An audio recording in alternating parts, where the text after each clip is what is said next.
I'm very happy to announce our next speaker. That's Professor Dimitar Iliev. He's again teaching at the Classics department, but in Sofia. And today, Professor Iliev is going to talk about scholarship, magic, and religion in late antiquity. Thank you, and yeah.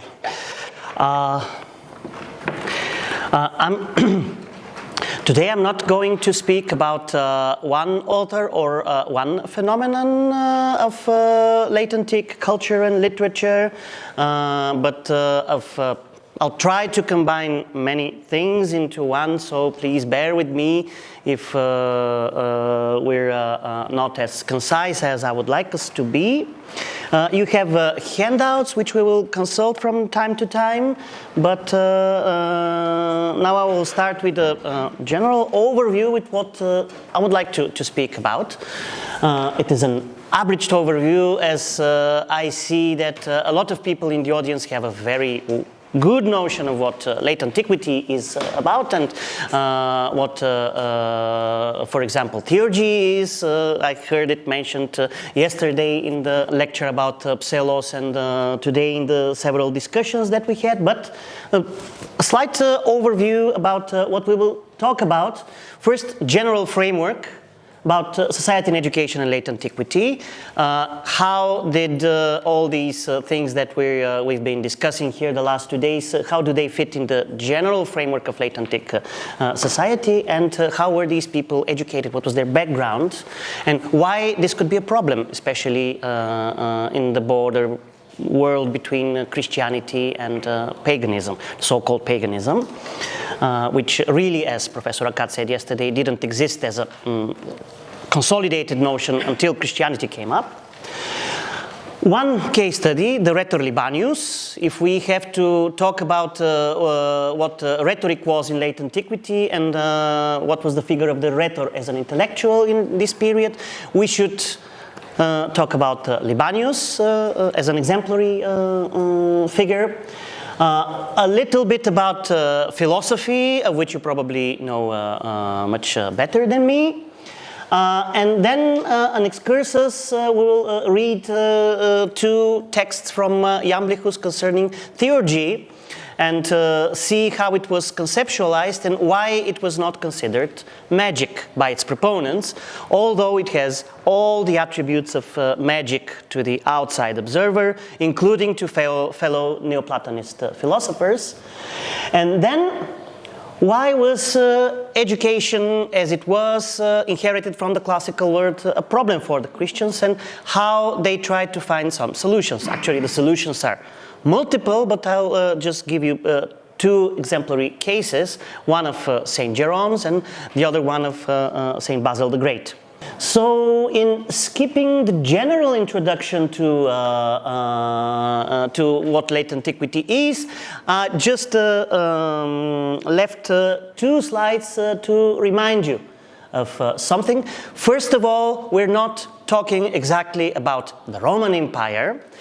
It is rather what Paul Vane says in his seminal work. This is already the Empire Greco-Roman, rather than simply the Roman Empire.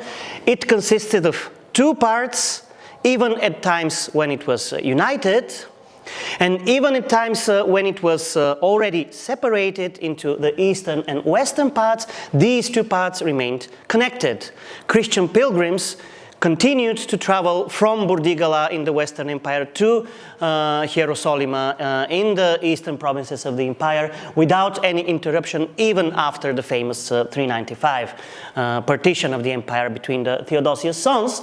Secondly, which is maybe rather important for us as an audience here in this room, the linguistic and cultural boundary between the east and the west was always there, and it always passed right through the middle of the Balkan provinces, what are the lands of today's Serbia, Bulgaria, North Macedonia, and Greece. This is the so-called Jirichek line, which is the linguistic boundary between the Greek and the Latin languages in the empire, but also between Greek and Latin education. So it was one empire, it was considered one by all its subjects. It was one culture, it was considered monolithic, but its subject, it had some peculiarities in education and in culture here and there, in the East and the West. I'm giving you an example here. For example, the famous oracle of Apollo at Didyma in Asia Minor,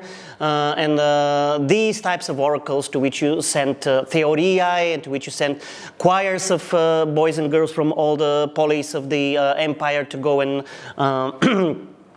and worship Apollo with hymns was, for example, one of the phenomena which were peculiar to the Eastern Empire, and there were also phenomena which were peculiar for the Western Empire. Here you see illustrated by a relief of the god Silvanus, which is a cult, a Greco-Roman religious cult, which you find only in the Roman part of the empire. So it was one culture consisting of both parts, both languages, and both educational systems which went in parallel. They were completely the same, but the authors which were there were different. And one shared common space and the institutional framework which was common, which was, of course, that of the Roman Empire.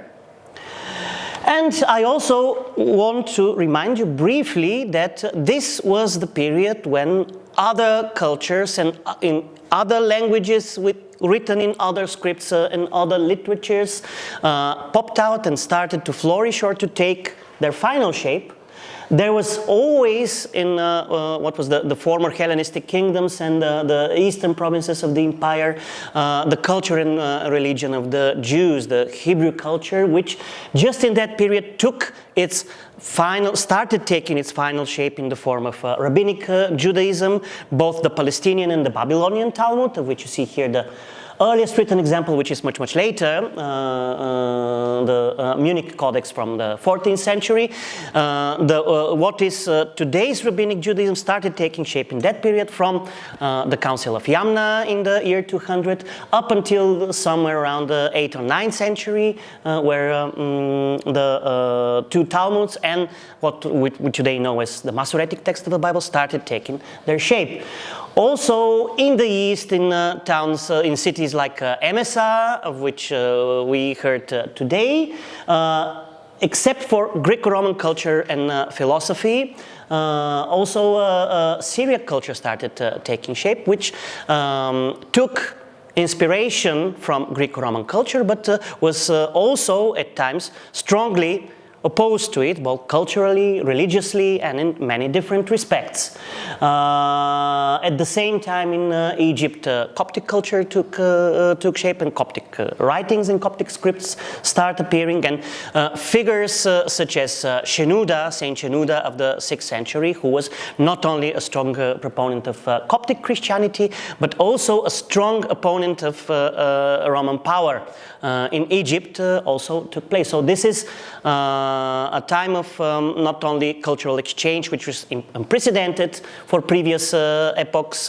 Greco-Roman culture was not that much permeable with other cultures as in this period, but it was also a time of fault lines which started taking place and influenced what the Greco-Roman world actually became. In this open world, we witnessed the last wave of what is usually called by the scholars the second sophistic, which just like the original sophists, which were opponents of Plato, Socrates in the Platonic dialogues, were traveling rhetors. Actually, in 4th or the beginning of the 5th century, some scholars talk about the third sophistic, but this is actually nothing more than the last and final wave of a cultural and intellectual movement which started during the heyday of the earlier Roman Empire, the Antonine period in the 2nd century AD, and we still have the phenomenon of the traveling rhetor, the traveling teacher of rhetoric, which is who is praised and who you see as a figure not only in literary texts but also in some epigraphic monuments which are from the period. And I'll give you two examples of what the dominating discourse in these societies and in these towns in the eastern part of the empire. Also there are examples from the west, how they described this figure. The first one is from a city in, this is the number one on your handouts, a city in the province of Thrace, today's Bulgaria, from the end of the 3rd century AD, and this was only the pedestal stands from it. This was a honorary inscription about somebody, about a certain Marcus Ulpius Genialis, who has Roman name and bore Roman citizenship, evidently from his nomenclature, but who was probably a teacher in Greek rhetoric, which really took advantage of the great open space and the infrastructure that the Roman Empire provided. Agathe Teuche, to good fortune.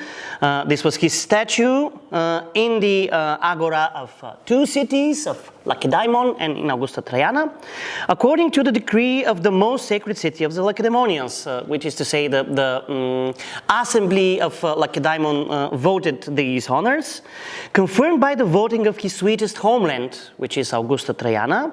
Sparta is erecting a statue of Marcus Ulpius Genialis, a Traianian and a Lacedaemonian, so he not only bore Roman citizenship, he was also a double citizen, a citizen of honor at that, because of his other virtues and his good inclination towards education and speeches. Te ales aretes sympases heneken kai tes peri paideas kai logus pudes. So here the dealing with paideia and logoi is somewhat included in the ensemble of all the virtues. It is considered as a sort of arete, and it was considered as something on which is of great merit to the city of both his provenance and when his teaching took place. So both cities issued a decree that would honor this person, which was a distinguished rhetor of both cities, to be erected in on the central agoras of the respective cities, and this statue was erected under the guidance of Aurelius Calandon, son of Hermodorus, a typical Greek name with a Greek patronym. So we see this a lot in throughout the epigraphic heritage of the empire, from the 3rd up to the 5th and 6th centuries, even in the most turbulent times before the times of Diocletian, when it is generally considered that education and culture went into some sort of a temporary decline. But we still see these people teaching rhetoric and being praised for their rhetorical skills as well as for their arete. There is a seminal study by Peter Brown, Power and Persuasion in Late Antiquity, that examines the place paideia and rhetorical education had in the minds of the Greco-Roman elite as contributing to the other personal aretae that a good, a well-educated person and a good member of the civic elite of the Roman Empire should have. And it is not only teachers, but also representatives of the elite, which were honored with praises about their education. This is a statue, an honorary statue erected to a provincial governor, which was called Oecumenius or Ecumenius, and here you see an article about him published in Journal of Roman Studies recently, but this is an example that was published many times before in Ludoverska Hellenica and on other occasions. This is from one of the most well-studied cities in the eastern Mediterranean from late antiquity, Aphrodisias, in the province province of Caria. Of course, erecting a statue of a local governor does not have something to do exclusively with his education. Probably he did a lot of things about the city. He was a rightful judge, and he had other good qualities and other merits in order to be erected, in order to be honored in such a way by the city council of Aphrodisias. But he is also presented as somebody who is except everything else, really well educated in several disciplines. This is an address towards the person depicted in the statue. You who are full of laws, you are full of knowledge of the laws. This is, in addition to it, it's in hexameters. Ton senomon pletonta tunita dioti da musan. It's in pentameter actually. Attidus hedue pei kirnamenon meliti. So it's a very, very traditional, very, very classicizing poetry, of which this person who was probably, as far as prosopography goes, a representative of Roman political and military elite. He was extremely flattered by this because, as in all periods from Scipio and Cicero's time onwards, Roman elite really took it as a matter of honor to be well versed in both Latin and Greek culture. So in this extremely flattering example, how is the good governor presented? You who are full of knowledge of laws. Of course, he's a representative of Roman law, and he's also very well educated in Roman law, who have blended the Italian muse. We can suggest that he was well educated in Roman literature with the sweet-voiced honey of the Attic. So he's bilingual and educated, well-versed in both languages. Oikoumenios, the famous governor, he's called hegemon or hegemoneos rather in this text, but his official title, according to Roman dignities, was praeses. The friendly council of the Aphrodisias, the city council, the boule, has set you up here. For what greater reward than that of being well remembered can the man find who is pure in mind and hand? So he was also combined his education with arete, and maybe the two were interconnected. The one who is well versed in classical literature, in Roman law, and in Attic oratory is also uncorrupted and just. So, classical education go in this period. Actually, not a lot of people who could claim to themselves such virtues as we saw in these two inscriptions. The Roman Empire, including the late Roman Empire, is one of the first cases, at least in this part of the world. I don't know about China or anywhere else, or the Indies, where mass education really was promoted by the state. So many, more than usual in pre-modern times, many subjects of the empire went to schools, chairs sponsored by the state or by the individual cities to learn to read and write and learn basic arithmetics from the age of 7 to 12. This is the school of the so-called grammatodidaskalos, in the Greek word, or ludimagister in the Roman world. Then they went to the school of the grammarian, the school of grammatikos or grammaticus, when they learned, well, here you see a papyrus, we have plenty of them from Oxyrhynchus and other places in Egypt, where there is a school exercise where pupils learned how to spell the Greek alphabet. Then you go to the school of the grammarian, which is represented here in a sarcophagus from Trier, from Augusta Trevirorum, from the 3rd century, where you bring your own copy of some classical author, Virgil in the west, Homer in the east, and you read them together.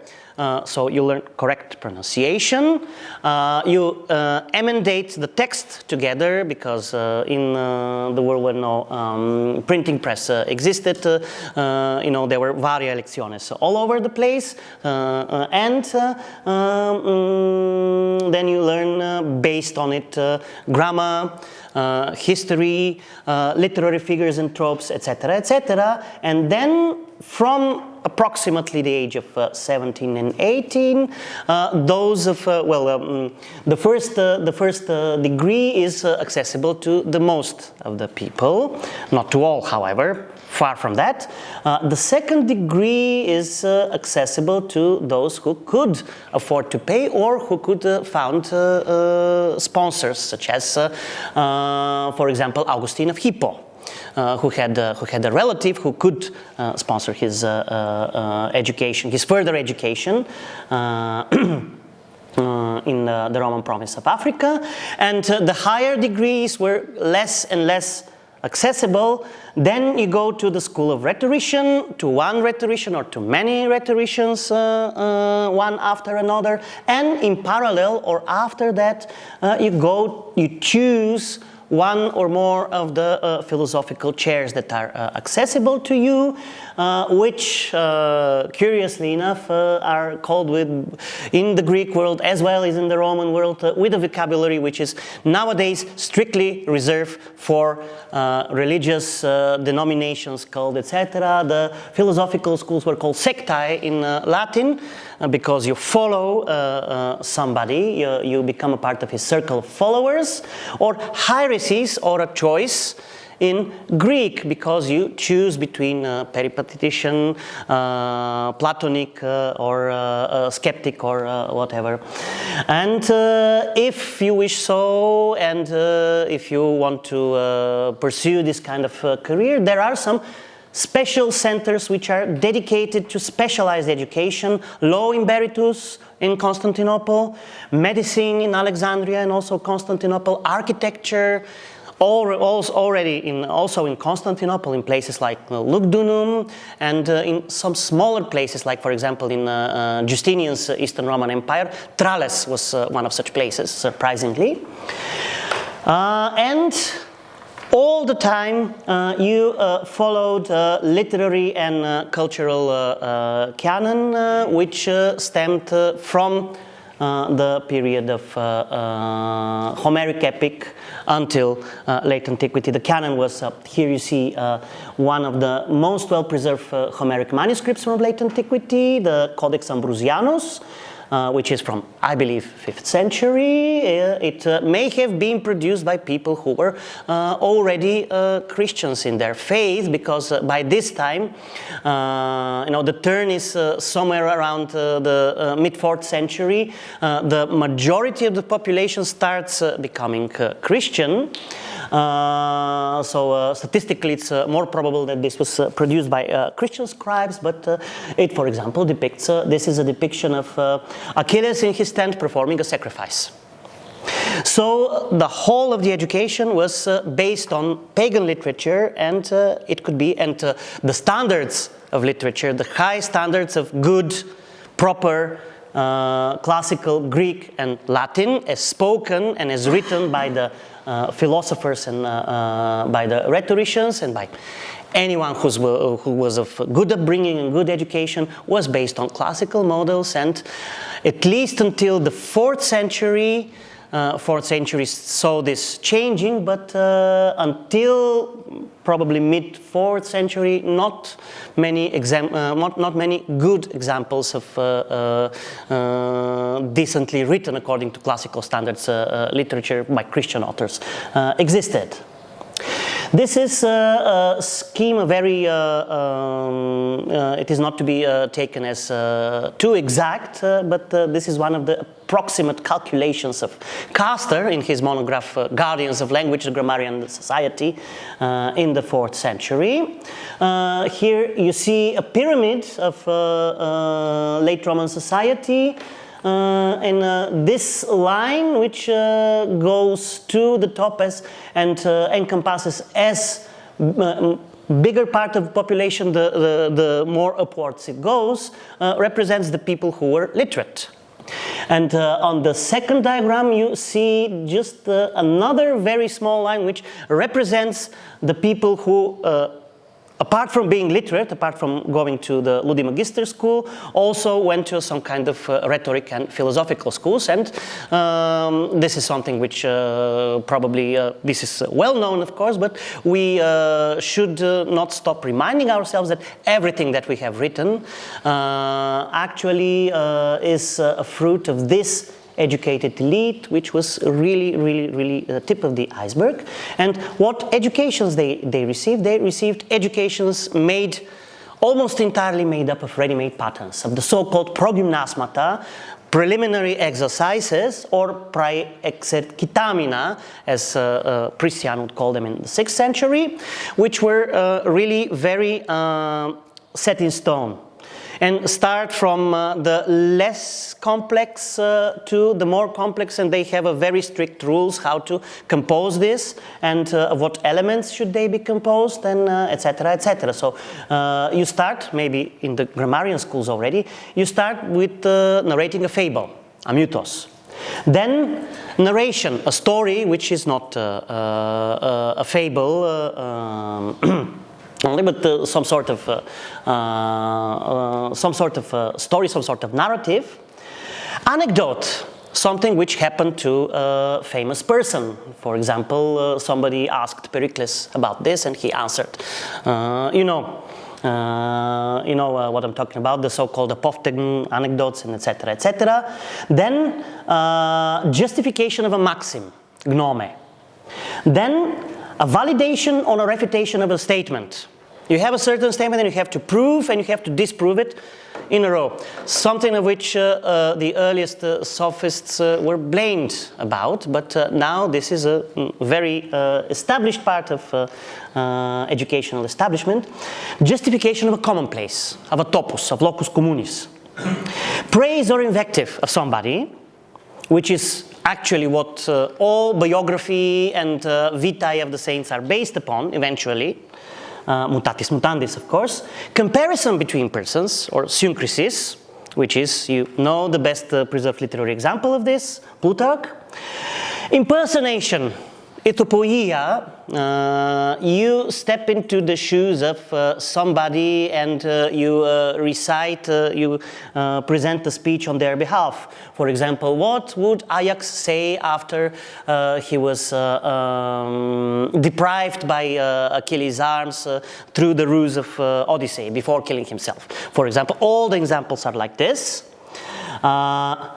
Description or ekphrasis of a building, of a natural place, locus amoenus or something else, defending of an argument, thesis, this is more, it's becoming more and more philosophical, or legislative debate, nomo eis fora, which, of course, when we are in the 4th century empire, nobody discussed law in the local assemblies of the Greek or Roman cities of the East and West. This was entirely fictional. You could imagine yourself in a sort of etopoia, being like Demosthenes, who speaks to the Athenian assembly in the 4th century BC and discusses should we go with Philip or against him, or things like that, which were entirely hypothetical.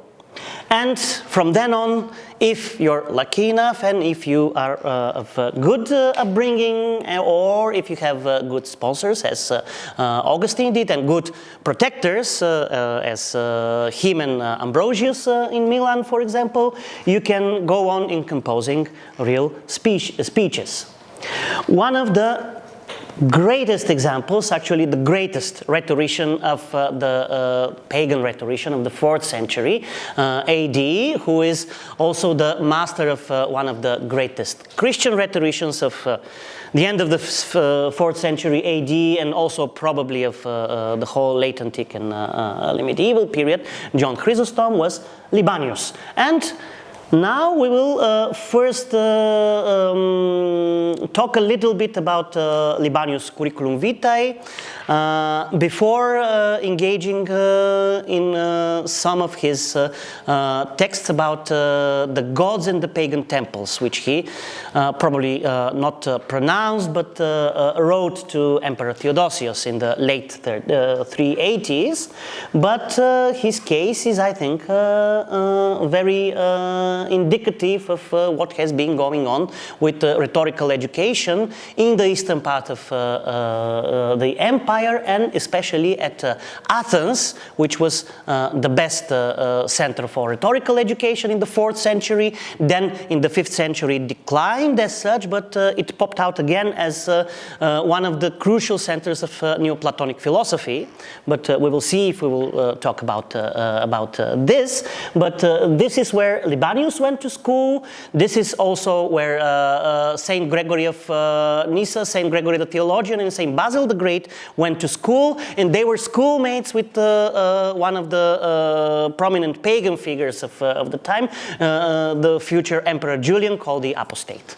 Also, so yes, we will see what 4th century Athens was like through Libanius' autobiography, but I will first retell a part of his autobiography before we reach this point. He was probably born somewhere in the first decades of on the Antioch on the Orontes, which is one of the greatest cities of the empire and one of the imperial residences in the east, in a very well-to-do family, but this well-to-do family was not in favor with the Emperor Diocletian, and something happened to them in the year 3 or 4, 3 or 5, something like this. Then he was deprived of a lot of his inheritance, and his father and other parts of other members of his family were also condemned by the imperial powers, and he was left to the care of his mother, who was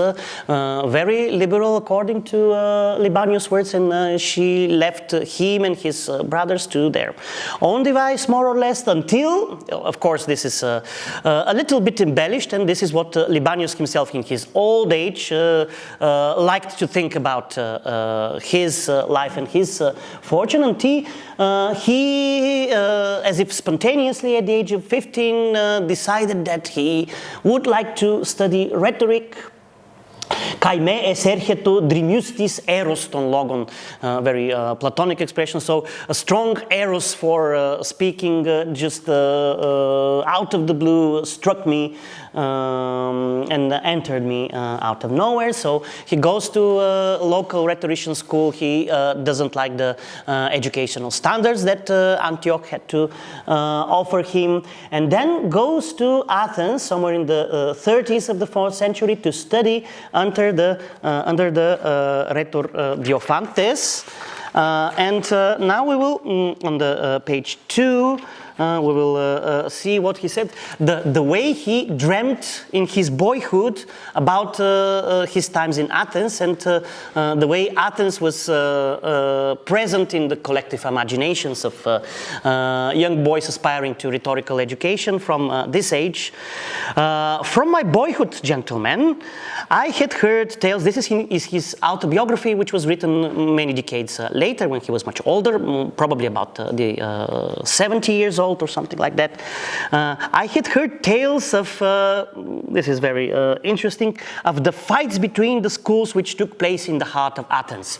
So the schools of rival rhetoricians were literally fighting on the streets. I have heard of the cudgels, the sticks, ropalois, kairopala, and the knives, the sideron, and the stones they used, and of the wounds they inflicted, of the resultant court actions, because the pupils of the rhetoricians sued each other all of the time, the pleas and the defense and the verdicts upon the guilty. Of course, these court trials were just one more occasion for a representative of a rhetorical school, a pupil of this or that rhetor, to present a brilliant judicial speech, another occasion for display of rhetorical prowess. And of all those deeds of daring do which students perform to raise the prestige of their teachers. And of course, this is nothing bad. On the contrary, I used to think them noble in their hardihood and no less justified than those who took up arms for their country. So this is something as kids from later ages wanted to be, I don't know, knights or cowboys or something like this. He wanted to engage into street brawls on behalf of his rhetorical master. I used to pray to heaven that it should be my lot too to distinguish myself so, to go for food to Piraeus or Sunium or other ports to kidnap students at their landing, which is something which he also fell victim to, and then go off foot once more to Corinth to stand trial for the kidnapping, give a string of parties, of symposia, of course, student life, run through all that I had, and then look to someone to make me alone in order to be able to survive. This is what the student life in Athens looked like. This is what, at least in the collective imagination of the period, it looked like. It was very rowdy, but it was not deprived of the noble feeling of fighting for one's country. And he was himself kidnapped when he arrived in Piraeus. He was kidnapped by. He had the intention to go to another rhetor, not to Diophantes, but the pupils of Diophantes took a siege on him upon his arrival and put him into Pythos. And kidnapped him and held him locked into a room until he swore to the gods that he will go to Diophantes and to nobody else. And he said, luckily my rhetorical master was very mediocre, so I spent most of my time going here and there to listen to other lectures, other acroamata, and reading from the classics myself, because what Diophantes had to offer me was not enough. So he was far from engaging in street fights in parties, but he was like a very diligent student. And when he finished his studies, what did he do? He traveled to Heraclea in Asia Minor with his countryman, also a person from Asia Minor, his peer Crispinus in the 340s. By foot, he went from Athens, not by sea, but by land, through Constantinople and then to Asia Minor. And then he went back, and he was first invited to Constantinople. Constantinople started becoming by this time a great intellectual and educational center, but people like Libanius, until the end of their lives, implicitly despised Constantinople. First of all, because he was a very reluctant pagan. He was one of the major pagan figures of this time. He was a close friend of Julian the Apostate, and he wrote a lamentation for him. He wrote a speech about his passing after he was killed during his war with the Persians. And also he regarded the new capital as a gathering place for all sorts of ambitious career chasers, which lacked the background of more traditional centers such as Athens, Antioch, Alexandria, and etc. But he was invited by one of the court officials in Constantinople by that time, Nicocles, in 341, and he had a short stay there, which he describes in his autobiography in not very good terms. He didn't feel well there, and he had very strong competition with several of the rhetors and several very influential figures at the court who wanted him, or at least this is Libanius who said so.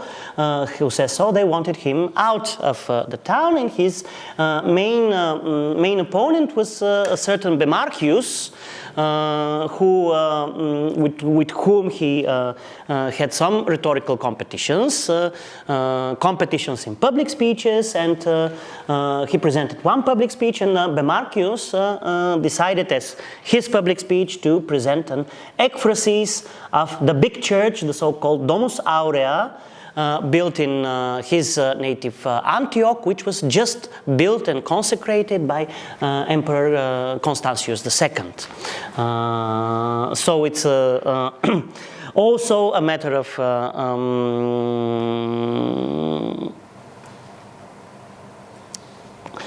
also a matter of competition between different groups in the court, and maybe different groups of students, one more inclined toward paganism, the other more by Christianity. Then he goes, after conflict with the proconsul Hymenius, he was expelled and goes back to Athens for a while, and then he goes back to Asia Minor, passing through Constantinople without staying there, and he went to teach for several years in Nicomedia, which he describes as his golden age as a rhetor, of course in a very idealized way, but if you see what it is written here in the handout, the second one from the autobiography, it rings a certain Platonic tone.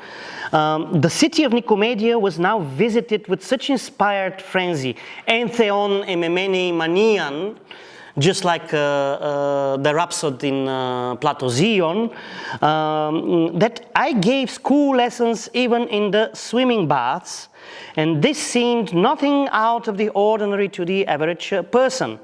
Tais thermais columbetrais tanto didascaleion, he had his didascaleion even in the public baths. Of course, this is a kind of exaggeration, but still, and seeing what kind of language he depicts the enthusiasm of his countrymen by that time to rhetoric. They are obsessed with some sort of entheos mania, and hapasa heporis kateistekin hemin museion. The whole polis was like a museum, was like a school. The museion is actually the school of the University of Alexandria was called a museum, as you may recall. And those who learned my prologues, those who learned his prooimia, turned their backs to other people's composition, to the other people's asmata, to the other people's singing, and they recited them everywhere on the streets. So he presented his prooimia as something that becomes something like popular chants on the streets, which of course we may take with cum grano salis, but this is how he probably imagines the ideal city and the ideal place for a rhetorician like him to flourish. Which is perhaps something, if it does not give us enough details autobiographically about historically about what Nicomedia was like in mid-4th century, this is what a rhetor like Libanius would have liked it to be like. And then, after a short stay in Constantinople, he finally gains a city-sponsored cathedra in Antioch and stays there for the rest of his life. He has good relationships with the emperor, the future Emperor Julian, and during the time he was Emperor, Julian visited Antioch, and they had occasions to exchange letters and communicate. Then he had good relationships also with the Christian Emperor Theodosius I, who actually by the end of his life, somewhere around 383, gave him Praefectus Urbis title, nominal title, which is a title of honor. He didn't perform the functions of Praefectus Urbis, but he seemed to have been, by the end of his life, on good terms with also the Christian Emperor Theodosius. By that time, actually, after Julian tried to reinstall pagan sacrifice and bloody pagan sacrifice at that, to which a large part of the Neoplatonist pagans frowned upon even, then after his death there was a very strong reaction on the part of the Emperor Valentinian and Valens, who forbade bloody sacrifice altogether from public performance, but they did not close off the temples yet. This will be done much later, and they didn't forbid the performance of pagan rituals altogether, which will be done probably somewhere after, shortly after the death of Libanius in the autumn of 392 with a decree by the Emperor Theodosius. But there was still pagan cult publicly available to those who wish, but only with, only with incense and incantations, and they were still pagan temples open, and they were even protected by the state, if not for the merit of pagan religion as such, at least for the artistic merit of the statues and the other artifacts which were preserved there. There is one edict by Theodosius from the 3080s who expressly states this. But there were, by this time, this is also the time when the Institute of the Monks really took force, and as you know, their two main centers were in Egypt and in Syria. And in the Syrian province, in the countryside, not in Antiochia, in the 3080s, there were flocks of monks who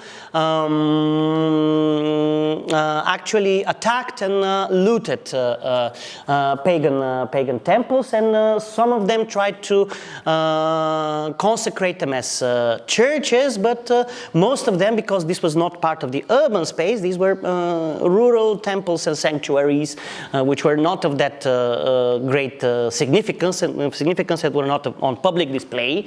In contrast with, for example, the Serapeum in Alexandria, they simply destroyed them. They desecrated the statue, they looted the land, and they claimed that they cleaned up the countryside of all the demonic presence of the pagan gods. And this is where the pagan rhetor, the pagan intellectual Libanius, who was on good terms with Theodosius, stepped up, and he pronounced, probably not pronounced, but he composed a speech which in his body of work is preserved under the speech number 30, Pro Templis, in defense of the temples, to be presented in the court of Theodosius the Great, in which he really addresses the clemence of the emperor, saying that if you wish the good of all your subject, you should take measures to prevent this and respect the right of existence of all kinds of temples and sanctuaries in the territory of your state. And there are, it is a very curious speech, but there are two passages in which we see how this prominent pagan intellectual of his time thinks about his religion. And the way he tries to explain his religion and to present favorably his religion to a court which was now predominantly Christian. And so here on page 3 we see two examples which I want to pay attention to. Hoi protoi fanentes epiges, the first man who appeared on earth, O Basileu, occupied the high places and protected themselves in caves and huts, and soon gained notion of gods and realized how much their goodwill means to mankind. So when you first establish human civilization, probably at first humankind was too busy with its own survival to think about gods, but gods were there, first of all, and as long as you fulfill the, so to say, the first level of Maslow's pyramid, you start taking enoia of the gods and of their goodwill, their eunoia. So the gods are eunus. The gods they have goodwill towards mankind, and this goodwill is important to people. So this is his main point there. They cannot be this is actually what already was said by Plato and the early Platonists, by Plutarch, by the Stoics. Gods cannot be irate or vengeful towards us. So this is not that sort of pagan religion that you find several centuries earlier. These are not the Homeric gods, and Homeric gods are already a problem to pagan thinkers, not only to Christians, for that respect. So they raised the kind of temples to be expected of the primitive man, and made idol. Of course, this translation is not very good, because idol for us bears a whole bunch of connotations that are not present in the Greek text. They built agalmata. The first people built agalmata for themselves. The gods don't need agalmata, but we need representations of the gods, and they built hiera. They built temples, they built sanctuaries, at first primitive. As their culture advanced towards urbanization and building techniques became adequate for it, many cities made their appearance at the mountain's foot or on the plains, and in every one of them, the first buildings to be erected after the wall were shrines and temples. So metatoteichos archetului pusomatus, the beginning of the whole of the city's urban body after that, after the city walls, were hiera kaineo. So this is a major part of the city's asphaleia, of a city's protection, of city security. So the gods are protectors. For they believe that from such governance, toiuton kuberneton, from such governors, they would have the utmost protection also. And if you travel the whole length of the Roman world, this is the strong point of Libanius' argument, this is all over Pax Romana. It doesn't matter if this is in Syria, it doesn't matter if this is in Athens, it doesn't matter if this is in the western part of the empire. The whole oikumene, which is occupied by the Roman power, you see everything the same in the different cities, which should speak something about these shrines. Even in our second capital, which one is the second capital? Of course, the New Rome, Constantinople. And this is a valuable historical evidence. Some temples still exist, because we shouldn't forget that Constantinople is built on the top of pagan Byzantium. So the temples of Byzantium still existed. Robbed of all honor, they were not places of worship anymore, admittedly, but though they be few out of very many, still they have not vanished from it completely. And it was with these gods to aid them. Another commonplace, which was from Virgil until late antiquity, repeated from the east to the west. And it was with these gods to aid them that the Romans used to march against the foe, engage them in battle, conquer them, and as conquerors, grant the vanquished a condition of life better than that which they had before their defeat. Of course, parcere subiectis and debellare superbus. You have to bring everything which is good to all the nations that you have conquered, removing their fears and allowing them a share of their own civic life. So temples, pagan temples, first there are to be found in the cities.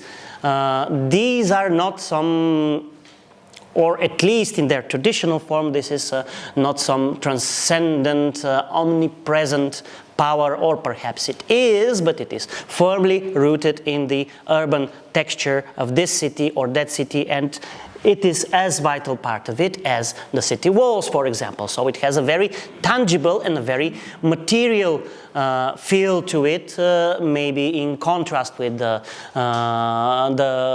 god of the Neoplatonists, and in the contrast with the god of the Christians. The other passage which talks about the monks, which of course Libanius as a pagan doesn't like. So the monks, they sweep across the countryside like rivers in spate. They're like inundation, and by ravaging the temples, they ravage the estates.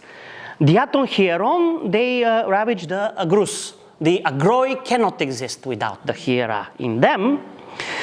For wherever they tear out a temple from an estate, that estate is blinded and lies murdered. Tetyuflotai, kai keitai, it lies down, kai tethnike. So a field without a sanctuary in it is dead. So temples are the soul of the countryside. They mark the beginning, the prooimion of its settlement. They are prooimion ktiseos. Ktisis is the foundation of a city, the creation of an infrastructure, as we would say today. And if you have a hieron in a field, this means that this field is part of human civilization. This is the beginning of civilization, he says, but this is also the life of the fields. How it's like that? They mark the beginning of a settlement and have been passed down through many generations to the men of today. This is one of the strong arguments of the pagans debating against the Christians. This is something which has been throughout the ages, from times immemorial, from the beginning of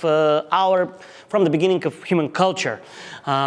This is our link to the origins of human culture, and whence comes your God into this. Okay, we can make an exception for the Jews because they also worship their paternal God, but what about those who worship a historical figure which popped out in historical time, and that was a convicted criminal by the Roman state. This was something inadmissible for a hardcore pagan like Libanius and his circle, and this is how they justify this. And in the farming communities, rest their hopes for husbands, wives, children, for their oxen, and for the soil they sow and plant in the hiera, in the temples. So what does that mean? He says that the temples are the psyche of the field. What does that mean? We can interpret it in some sort of sentimental way. So the temples are the soul of the lands. It sounds very pretty, but this is probably not what there is to be. We can interpret it in some sort of spiritual way, that the temples are the spiritual dimensions, and probably this is how it is translated here. But this is also not the case. Actually, the prayers of the Georgoi to the gods in this hiera has something to do with their families, with their children, with the land, with their animals, and with everything. So I would say that psyche here, I would translate this is the life force of the place. So the sacred is something which is a life force of a certain place, simultaneously as when we worship it, when we channel this life force through worship, we're also turning what is naturally there into a fact of culture, a fact of ktisis. And of course, an estate that has suffered so. This is also, some commentators think so. This is also a reference of a famine that took place in Syria in the 3080s. An estate that has suffered so, that was deprived of his has the inspiration of the peasantry together with their hopes. So the inspiration of the peasantry to work on their land is gone. Because the soul, the life force of the land is gone. For they believe that their labor will be in vain whilst they are robbed of the gods that direct their labor to their due end. And if the land no longer enjoys the same care, neither can the yield match it what it was before. If there are no hiera, there is no tokos. there is no yield. And if there is no tokos, there is no phoros. There is no, of course, argument very suitable for an emperor. And if this be the case, the peasant is the poorer, and the revenue, the taxes, are jeopardized. For whenever a man's willingness, surely the inability frustrates him. So this is a very exemplary text about how pagans in late antiquity felt about their religion, as opposed with the Christian worldview, which was something that did not exist before and probably could not be formulated before the Christian-pagan debate took place in the fourth century. And at some point in the end of the 3080s and the beginning of the 3090s, we don't know exactly when, but this is when Libanius passed away. But this is also the time when in the churches of Antioch, and probably in this beautiful Domus Aurea, which didn't exist for a long time, it was destroyed by an earthquake in the beginning of the 6th century. His most prominent pupil, John of Chrysostom, started preaching, but as we say, this is a whole another story, and the works of John of Chrysostom are an ocean into which I dare not dive at present time, although he really has something to say about the self-identity of the Christian community of Antioch, as opposed to the identities of Jews and pagans, because this was the time where everybody wanted to be baptized, and there was a very strong danger of Christian behavior being diluted and losing its specificity in the turmoil of urban life. So you have to advise Christians against going to the theater and going to the spectacles, against doing this, against doing that, against going to the synagogues, because there were, as in St. Paul's times, probably still Christians which were very curious about Jewish religion and went to synagogues to hear what was preached there. But now we must turn briefly, because I really feel uncomfortable in this room full of philosophers to talk about Plotinus, but we shall briefly turn our sight to the other branch of higher education in late antiquity, philosophy. Yeah, here are some pictures of a cameo of Julian performing sacrifice. Probably he liked himself depicted in such a way, and a portrait of Theodosius I, from the aforementioned town of Aphrodisias. And here you can see two artifacts of probably the same period. So this is the scriptural canon of Eusebius. This is where the scriptural canon started taking shape. The Eusebian canon is not the final form of the New Testament as we have it today, but it started taking shape then. This is the Eusebian canon in Syriac monastic manuscripts, probably deriving from the same milieu that also make the raids on pagan sanctuaries. And on the other hand, you see this beautiful pagan mosaic depicting the personifications of the 9 muses and of some other pagan deities. And as I said, that higher education in philosophy included the choice of different schools, I was kind of misrepresenting the situation, because the most prominent schools, the most prominent school which not completely erased, but mainly incorporated all the other sectae of ancient philosophy by that time, and it was it far eclipsed everything else, was of course Neoplatonism, and it of course started with Plotinus, of which here you have a depiction, but we're not sure that this is a depiction of Plotinus, of several several depictions that we have, several statues that we have of this philosopher. None of it is sure to be really a depiction of him, because he didn't like himself depicted, and we will read a passage about this. This is the Platonic theory of mimesis brought to its extremes. And you know the line of philosophers that comes after that, his pupil Porphyry, here depicted in actually in the Roman monastery of Sucenica in 15th century. And you have a very crude representation of the metaphysical schema of the Plotinian world and all the emanations, all the aporoi to it, which I'm not... Quick, he would have hated our times of selfies. yeah, he would be abhorred. he would really be abhorred. And let us see how the Vita Plotini by Porphyrius starts. This is the first sentence of the first chapter of it. Usually how a biography starts, how an encomium starts, it starts with this and this was born of a good family in a brilliant city, very good upbringing, his father was so and so, his mother was so and so, his siblings were really extraordinary in a lot of ways, and his genos was reached far back into the heroic times. But he says, Plotinus, the philosopher our contemporaries, seemed a shape of being in a body. So deeply rooted, he looked like somebody who was very ashamed that he was incorporated. So deeply rooted was his feeling that he could never be induced to tell of his ancestry, his parentage, or his birthplace. This is why I'm skipping this out of his encomium, because we don't know anything about it.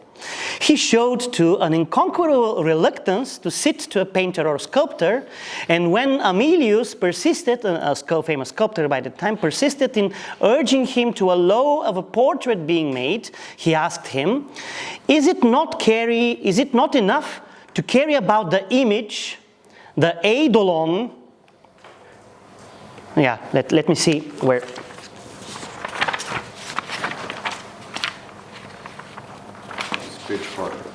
Yes, but I have to see it in my notes. Yes.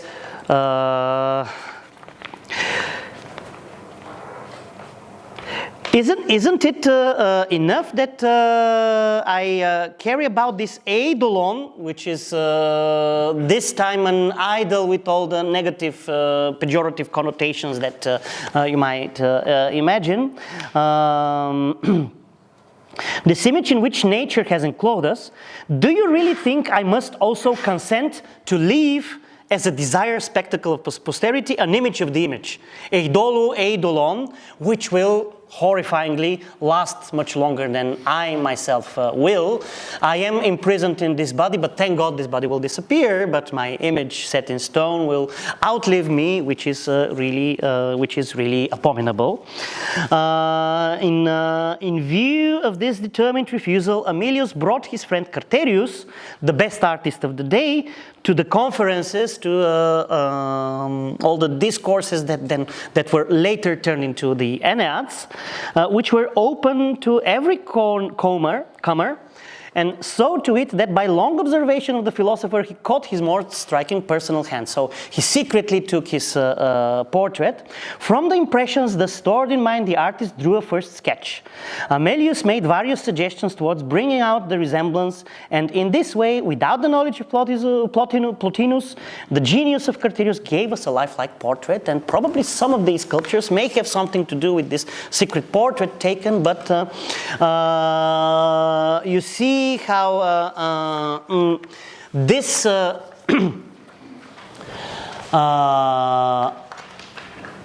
this metaphysics of different layers of the world, which stems from Plato's Timaeus and is really elaborated into Plotin's Enneads, and after him by Porphyry and all of his pupils, really brings about some sort of peculiar ascetical behavior on the part of the Neoplatonic philosopher, and probably also of his pupils, which was something which was rather unheard of in previous ages. On the contrary, we see, for example, Lucian's philosophers as hypocrites who talk about, well, this is a lampoon of philosophy by Lucian's time, but it has probably a grain of truth in it, as hypocrites who talk about virtue and everything like this, but they were first to come to the symposia of the rich people in order to eat and drink and quarrel and even beat each other up. Nothing like this in the late antique world, which the Neoplatonic ascetics developed, and also the Christian monastic ascetics as practiced by the monks of the late 4th and the 5th century probably owes a bit to this. If you read the Apophthegmata Patrum and what Saint Anthony was thought to have said during his encounters with other monks, etc., etc., and the letters who were purportedly written by the hand of Saint Anthony himself, and then when you read Athanasius' Vita of this particular saint, you will see this philosophical language creeping in slowly in order to become maybe predominant in the words of an Evagrius Ponticus or the other Christian ascetic thinkers after that. And here you have a passage of Plotin's Enneads, which probably is just for the sake of illustrations, and it is really very hard to choose one passage that will give an essence of all his philosophy. First of all, because all this concept, which can be schematically represented, was scattered here and there in his different discourses that form the Enneads, and secondly, because it was rather complex metaphysics. So, admiring the world of sense, as we look upon its vastness and beauty, and the order of its eternal march, this is the part of the world, the sublunar sphere, which is in internal movement. But everything changes into something else, but the movement itself is eternal because it's an emanation of something higher than this. So you look at the world of aistheta, the world of sensually perceptible things, and you think of the gods within it, seen or hidden. So you have manifestation of what is still thought of as gods in plural, and some of them are manifested, some of them probably could be manifested in likewise fashion as the Libanius Hiera, for example, or statues, and some of them could not be seen, some of them are hidden, but we must imply their presence from somewhere through rational contemplation. And the celestial spirits and the life, daimones, are the celestials, in the life of animal and plant, let us mount to its archetype, which is really the word archetypon in the Greek original, to the yet more authentic sphere. The word for authentic, aletinos, the real, which is the sphere of the noeta. There we are to contemplate all things as members of the intellectual, I don't like this translation, the intellectually perceivable, as opposed to sensibly perceivable things, eternal in their own right, vested with of self-springing consciousness, synesis. Consciousness, I would rather say awareness. Like what Aristotle said in his metaphysics, that God is synesis syneseos. He's thinking about thinking. Maybe it is best to say that this is awareness about being aware. They're self-aware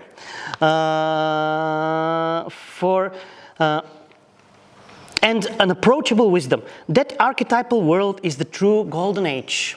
So the golden age is not the mythical past. The golden age of bliss is that sphere of the nous whence everything emanates.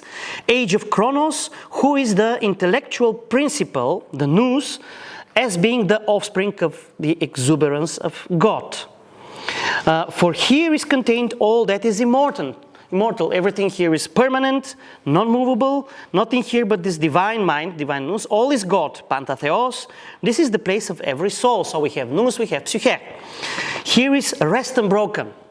Everything is static. For how can then that seek change in which all is well? Everything is static because nothing needs to change.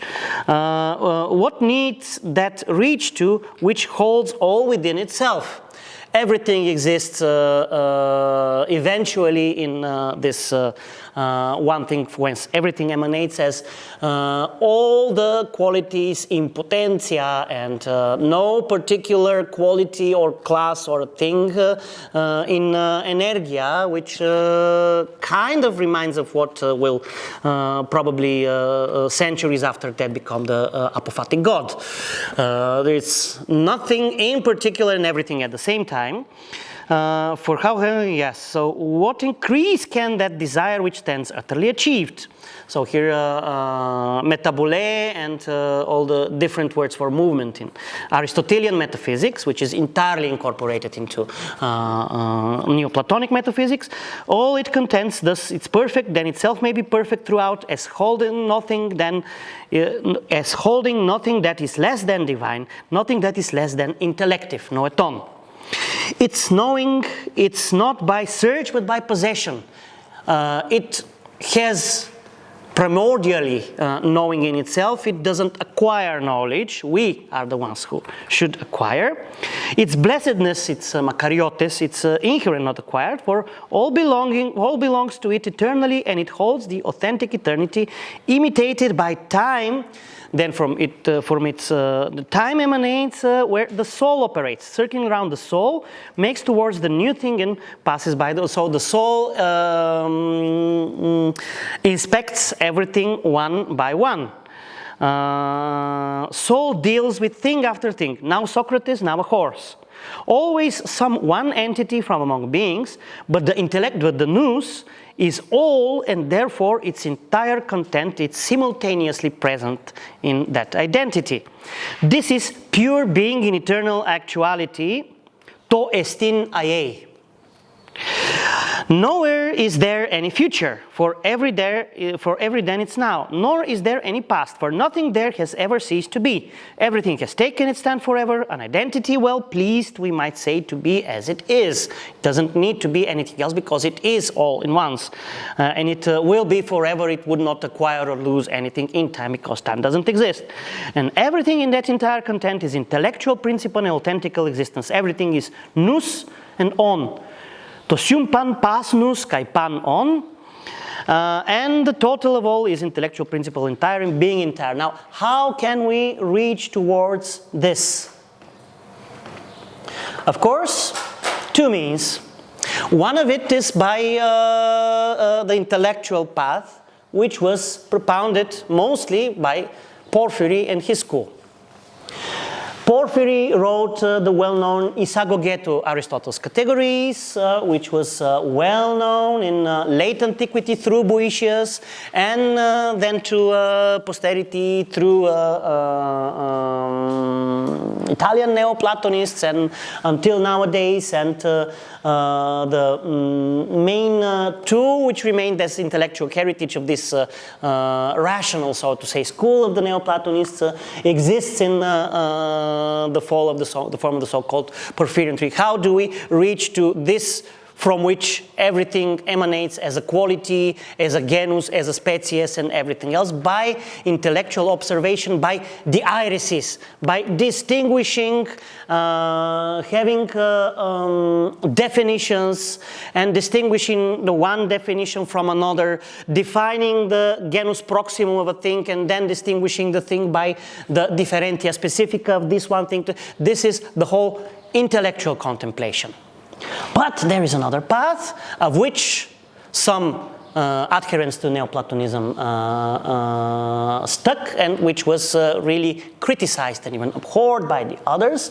This was the, if I am afforded to say so, this is the left-hand path of the ancient Neoplatonism.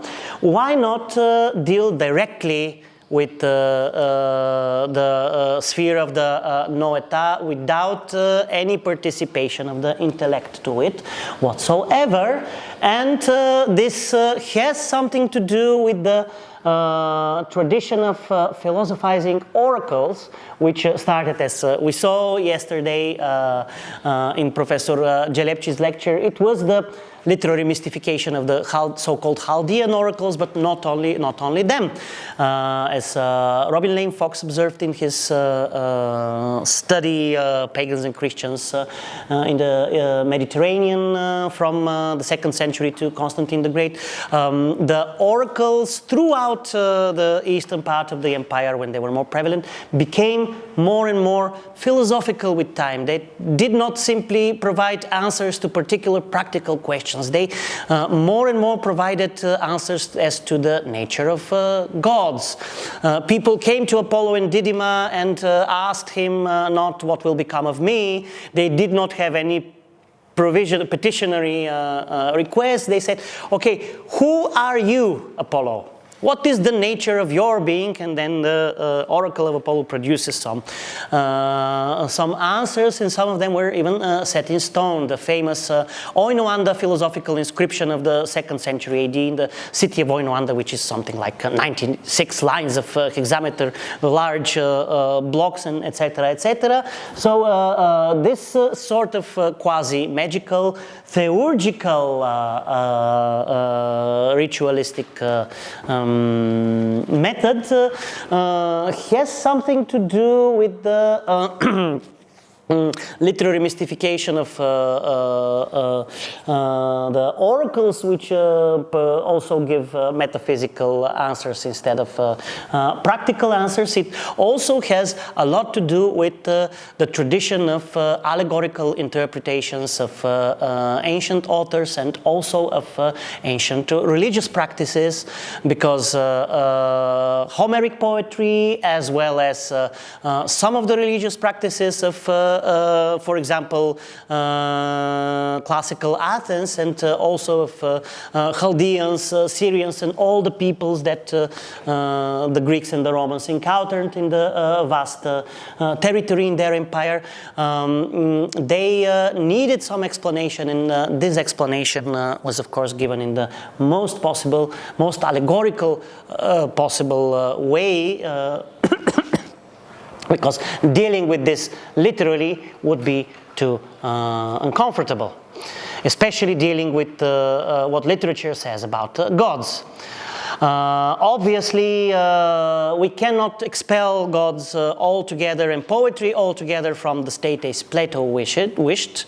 Of course, it remained part of the education that you cannot deal without. But you need some sort of an explanation. There is something behind it. And there is something behind all the rituals which are performed, for example, by the Egyptians. And Plutarchus is one of the first major, well, there were before him there were examples, but one of the most influential preserved examples of both allegorical treatment of poetry and of allegorical treatment of Egyptian rites is, of course, Plutarch, in De Iside Nosiride, and in how are the young people, how they should listen to poetry. A very important treatise which influenced Basil the Great, among others. And this allegorical treatment of Egyptian and Chaldean and Near Eastern rituals, formed a major part of a treatise by Iamblicus, De Mysteriis Egyptiorum, which gives us the key also for the what the literal rituals of theurgy meant for those who practice them. And here you see a 15th century Florentine copy of it, which was actually the Proemium in Iamblicum, not only the Latin translation of Iamblicus De Mysteriis Egyptiorum, but also a Proemium written by nobody else than Marsilio Ficino. But before going into this, we shall see in page 6 and 7 how it took place in the schoolrooms of late antique Neoplatonic philosophers. The action takes place it was taken from Eunapius, Vitae Sophistarum, who wrote at the end of the 4th century, and for whom a Neoplatonic philosopher such as Iamblicus is the peak of the intellectual tradition of the Sophistae, which for Eunapius of Sardis are both rhetors such as Libanius and most predominantly Neoplatonic philosophers. For him, this intellectual tradition starts with the Sophists, comes through the second Sophistic, and its flourishing starts with Plotinus, and its peak is Iamblicus. And in the biographies of different Sophists, he has this to say about one of the most flamboyant figures of this theurgical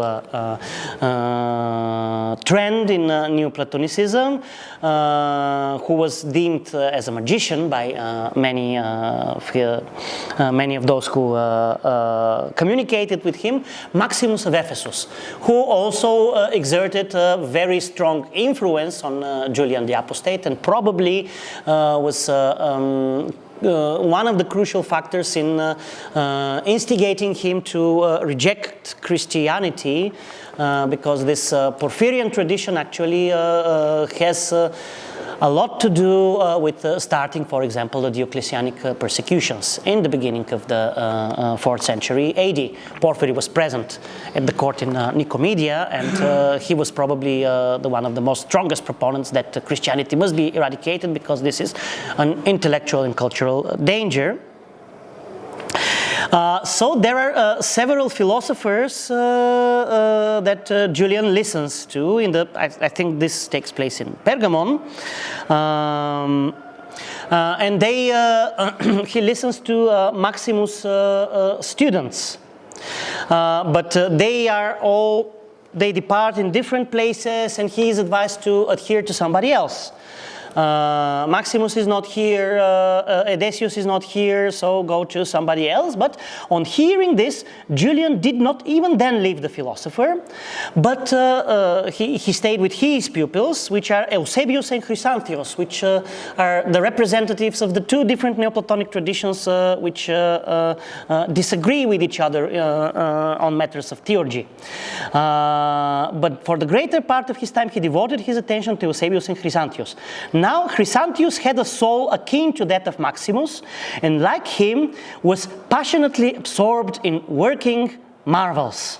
So he was ta peri theiasmon synenthousion. He shared the same enthusiasm, he shared the same inspiration, same divine frenzy about theiasmos, which is something which is really hard to translate. Something like Godheadness. I don't know how to say it. And he withdrew himself in the study of science of divination. So divination has something to do with these magical rites, and not with the rationalistic school, which tried to reach the divine in some other methods. And in other respects also had a very similar character. But Eusebius, at least when Maximus was present, used to avoid precise and exact divisions of a disputation and dialectical devices and subtleties. So when Maximus, his master, was present in the classroom, this Eusebius abstained from these logical diaireses, dialecticae mechanae, these dialectical mechanisms and so on and so forth, but he was rather a proponent of those. But when his magician theurgian master was there, he dared not deal with them. Though when Maximus was not there, he would shine out like a bright star, with a light like the sun's. Such was the facility and charm that flowered in his discourses. So he was a brilliant dialectician, but he had to restrain himself when the theurgician was at work.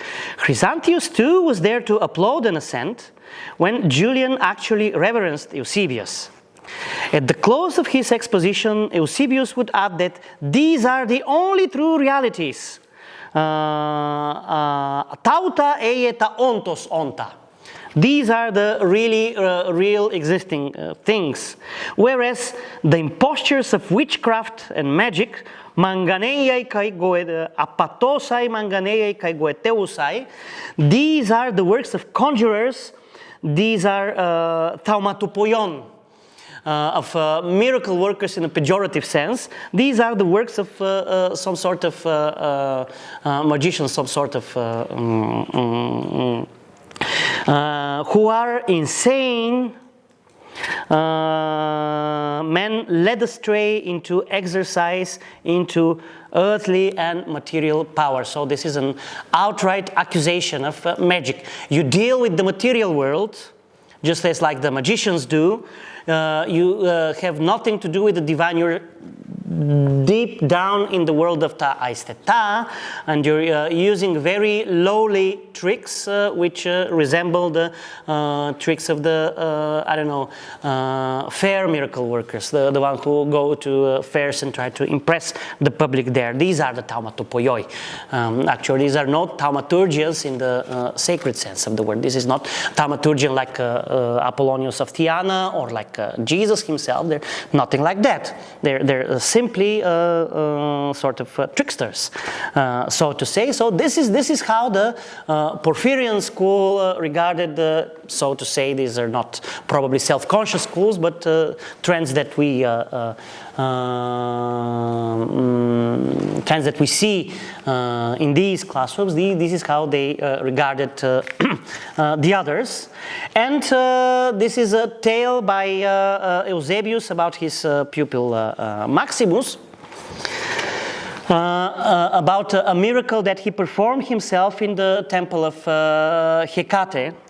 We encountered the goddess Hecate herself once again in Ephesus. No longer since, this is not a first-hand experience, but this is a tale that Julian heard from one of Maximus' pupils. Not longer since, he invited us to the temple of Hecate and summoned many witnesses of his folly. When he had arrived there and had saluted the goddess, he said, "Be seated, my well-beloved friends, and observe what shall come to pass, and how greatly I surpass the common herd."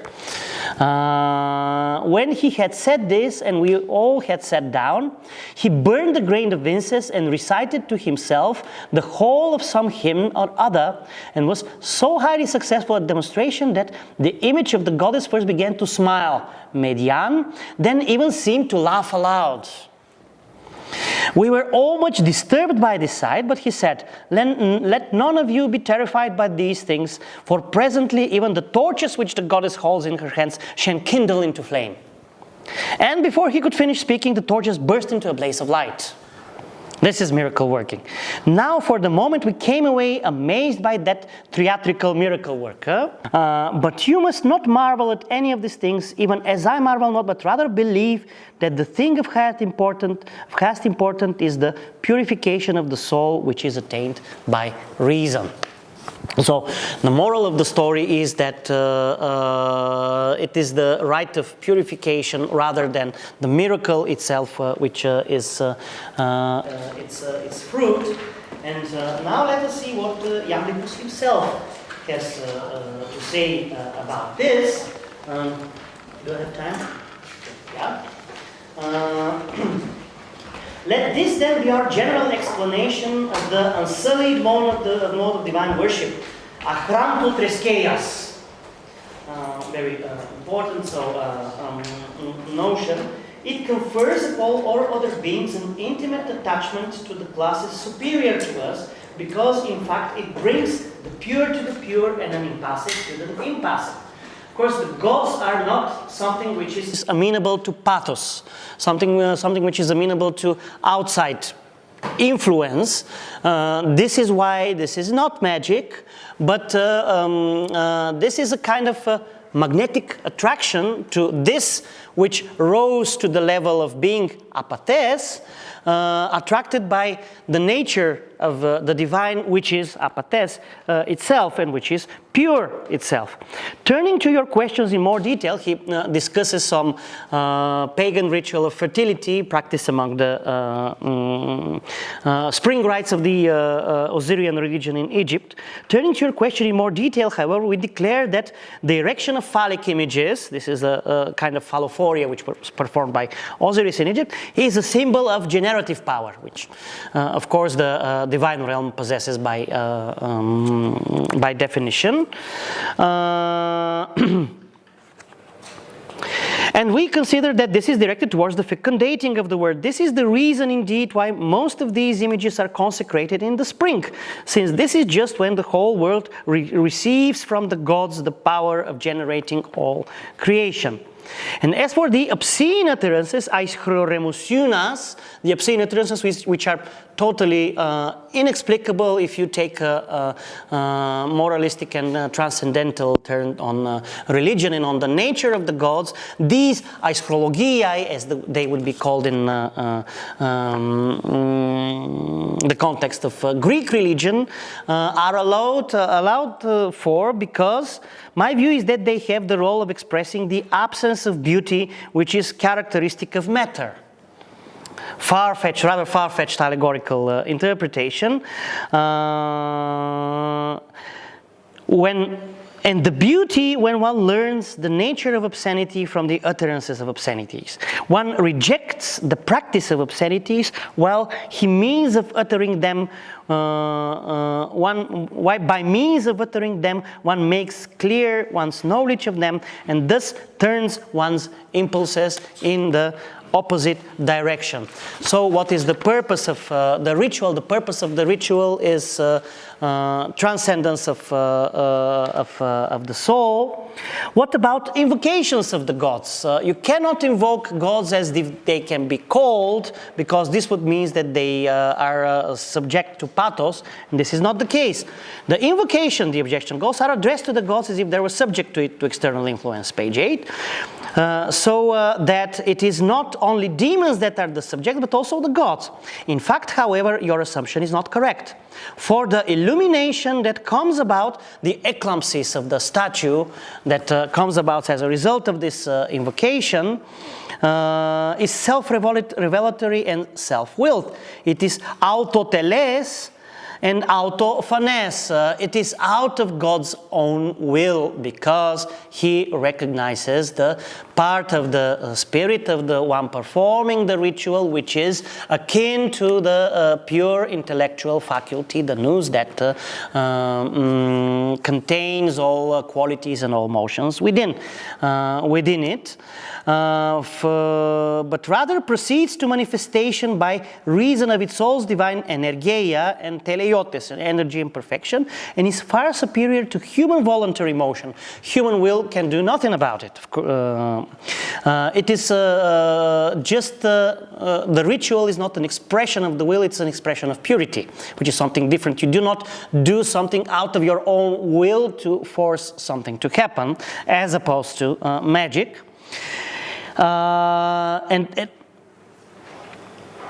and is far superior to human voluntary motion, as the divine will of God is to the life of ordinary deliberation and choice. It is by virtue of such will, then, that the gods in their benevolence and graciousness unstingingly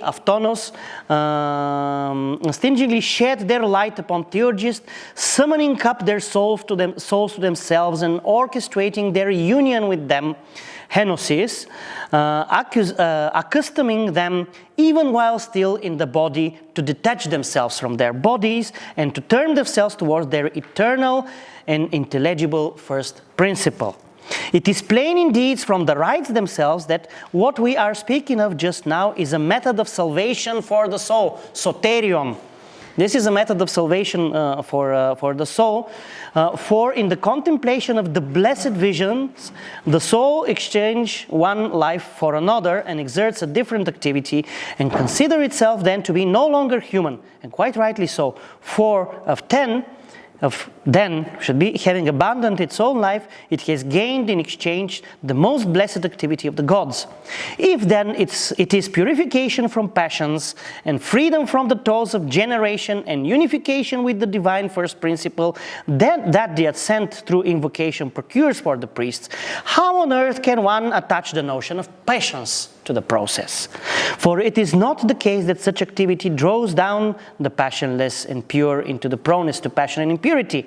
On the contrary, it renders us, who have come to be subject to passions by reason of birth, pure and immutable.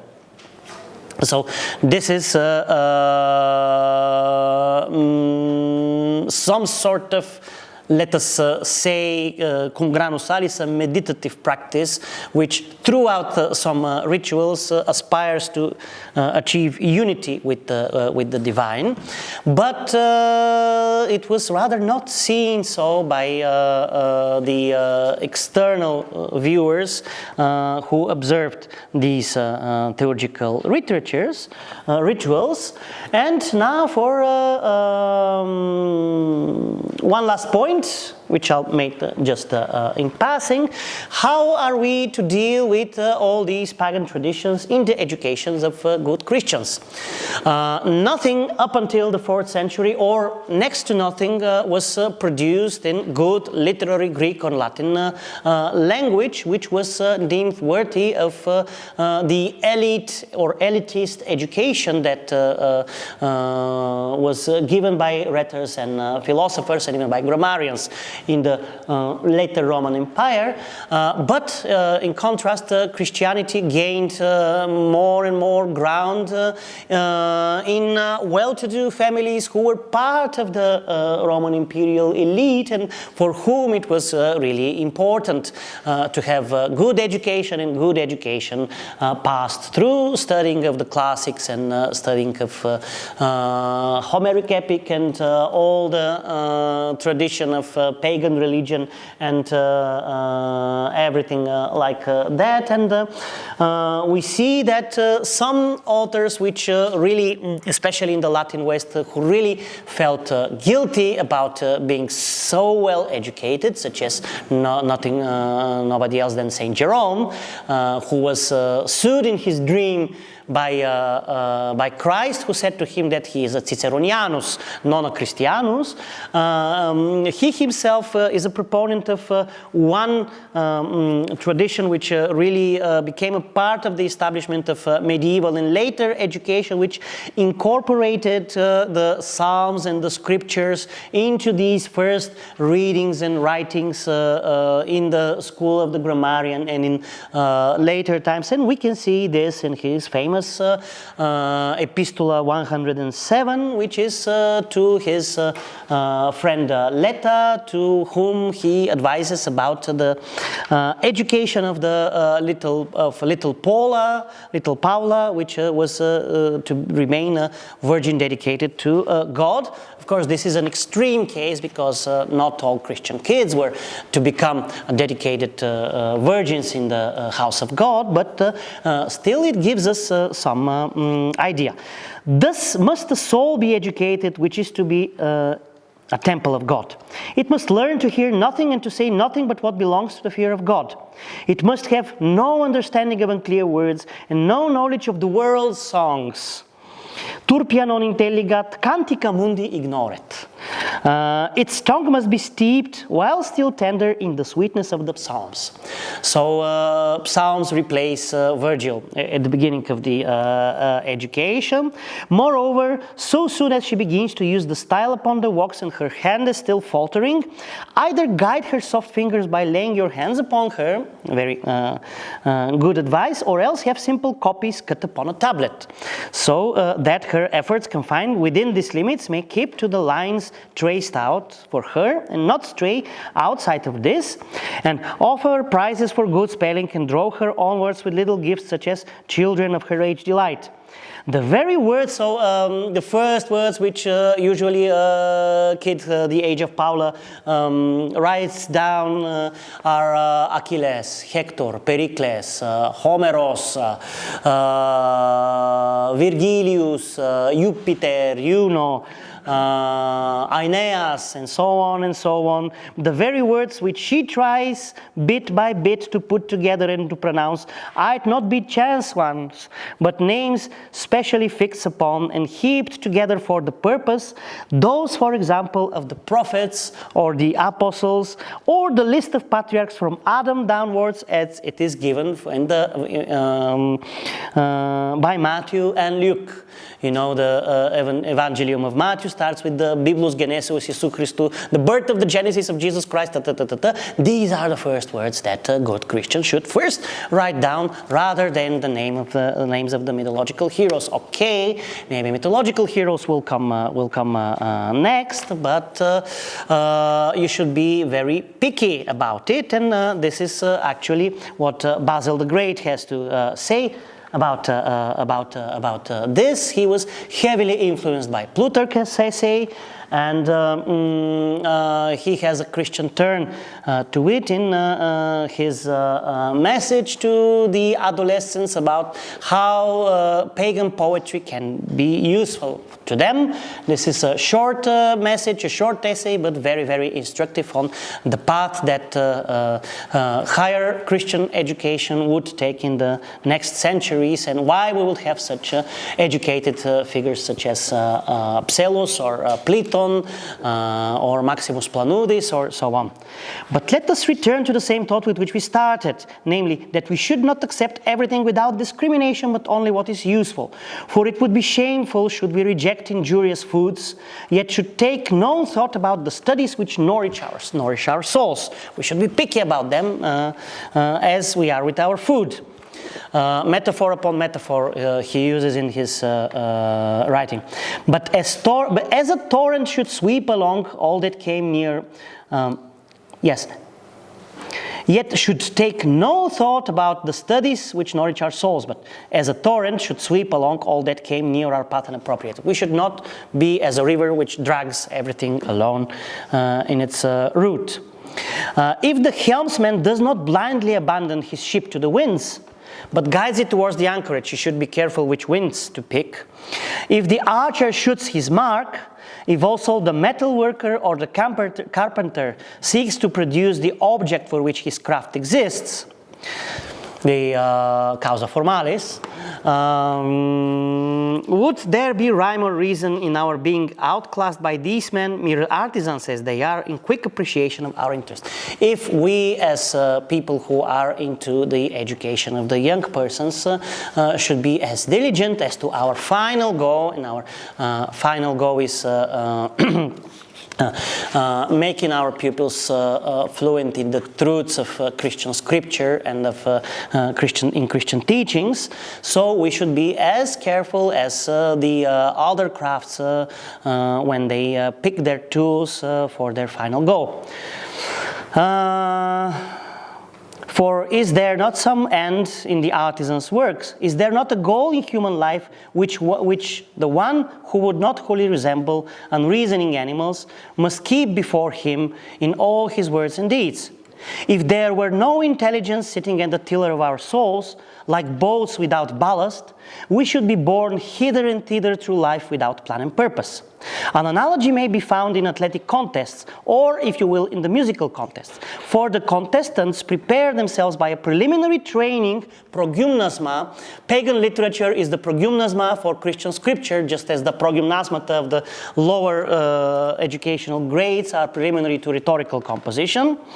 By preliminary training for those events in which wreaths of victory are offered, as we are about to receive a crown, the wreath of salvation, it is said a little below, and no one by training for wrestling or for the pancratium would get ready to play the lyre or the flute.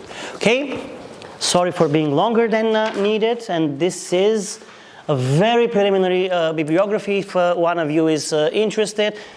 Maybe I missed a book or two, for example, Peter Brown, but I have also included works in as many different languages as possible. For example, one in Bulgarian, which studies the case of Synesius of Cyrene, and one by a rhetorician from the University of Belgrade, Popovic, which is about Dušan Popovic, which is about the Hermogenove i Pristianove pripremne vežbe za besednike, which deals the method of progymnasmata and probably can still be found in universities' libraries. So thank you for your attention. Okay, thank you very much for such a rich lecture, and I would like to focus on the Neoplatonist strains and to ask you for, let's say, maybe an elaboration in the sense, so what was the view of these two strains, Porphyrian, let's say rationalistic and non-rationalistic strain, Iamblichian strain, what was the commonsensical view on these two strains, and what was the academic, let's say, or the commonsensical, you mean what the average man would think about them? If you can even, if it's possible to say it. The average man would deem a figure like Maximus of Ephesus as a magician. A magician, and probably he himself, he was a very like spurious figure. He himself may not, probably he was very, how to say, vain. So whatever could gain him credit, if somebody is in awe of magicians, he would say, okay, I'm a magician, or something like that. He was a very awe-inspiring figure, but he would like to. But somebody like Iamblichus will be abhorred to say, okay, no, this is not magic. This is not by using this ritual, this incantation, and this talisman, so to say. I'm not invoking the gods and the demons. I'm not forcing them to come, but they recognize the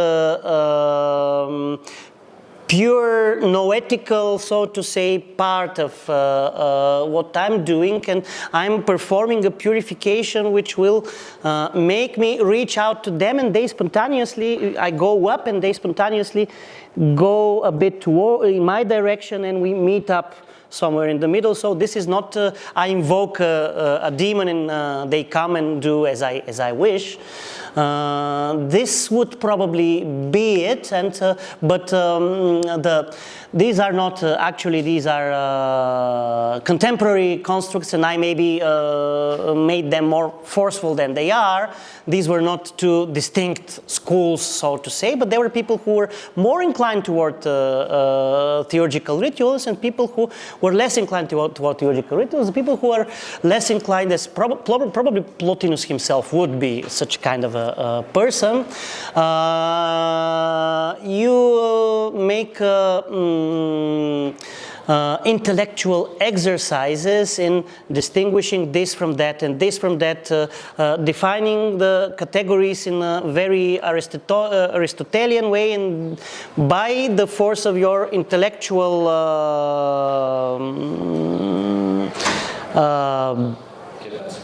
capacity, not only capacity but effort, by the force of your intellectual effort and capacity, you are probably able to reach reach out to grasp, to gain synesis of what is the pure nous or even the pure hen, which probably maybe it's even by intellectual means it is not reachable, but at least to the noeton field you can reach. But this is the intellectual exercise. You meditate upon what is this and what is that, how they distinguish between each other, what categories, and these categories fall into what, for example, Aristotelian principle. By quality, by quantity, by this, by that, or something like this. I would say this probably the answer to this question could be more complex, but... Thank you very much. David? Yes, David. Yeah, thank you so much. Just a quick question, because you said twice that there were no good Christian literary Greek compositions until the 4th century.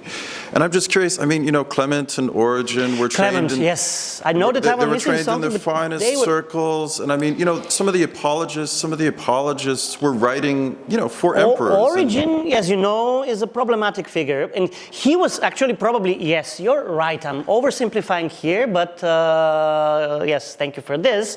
But it was probably by no chance that Origen was the one who tried to establish a purely Christian education without any influences whatsoever of pagan tradition, but he was a rather isolated figure in this time, and he did not leave any heritage which could then be grasped by, well, probably the Cappadocian fathers had a strong influence by Origen, but there was no Origenic school which lasted from his times to the times of the Cappadocian fathers. Say, okay, this is the purely Christian school.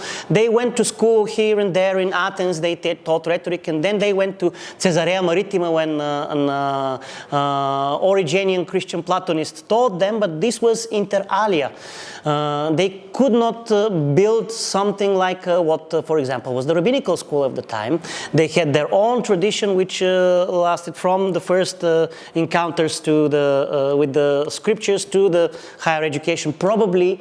So this was a problem. You could not do entirely without reading, if not the classical poets, then at least the pagan philosophers or rhetoricians.